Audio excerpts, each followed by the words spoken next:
Caitlyn bringing value to WNBA is false narrative, says Analyst.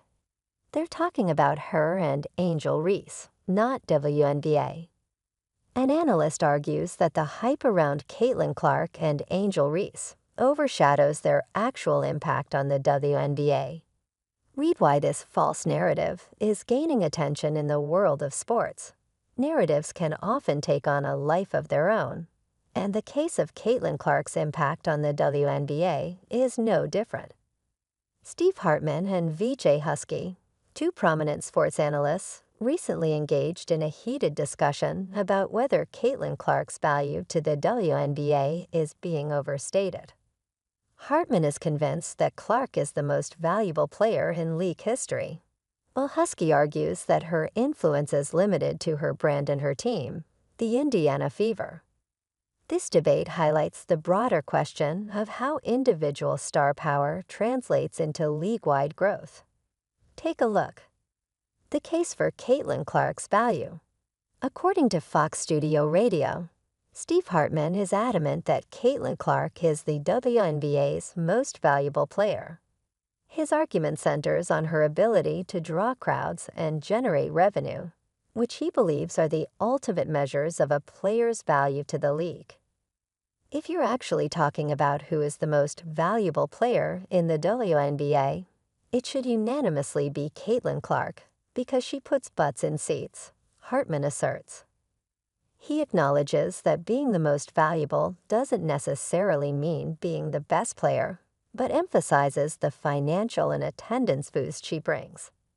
Hartman points to the substantial ratings and attendance figures for Fever games as evidence. Clark's games are consistently breaking TV viewership records and filling arenas, something that was rare before her arrival.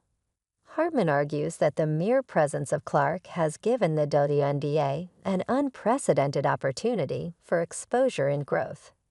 He believes that Clark's popularity has created a buzz around the league that wasn't there before, effectively making her the most valuable asset the WNBA has. The counterargument: limited league-wide impact. VJ Husky, however, disagrees with Hartman's assessment. He argues that the perceived league-wide value of Caitlin Clark is a false narrative. According to Husky, the hype surrounding Clark is confined to her team, the Indiana Fever, and her personal brand, rather than benefiting the entire WNBA. He points out that while Fever games enjoy high ratings and attendance, other WNBA games do not see the same level of interest. The value to the league thing I punch back at, Husky states. She's valuable to the Fever, she hasn't been valuable to the league.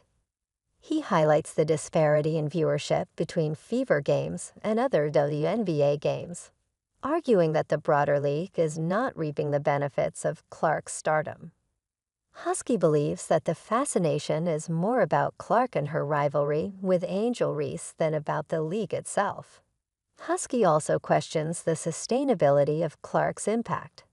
He suggests that the current narrative is driven by the media's need for a compelling storyline, comparing it to a classic good guy versus bad guy setup with Angel Reese playing the foil to Clark. He warns that this manufactured rivalry might not have lasting effects on the league's popularity once the novelty wears off.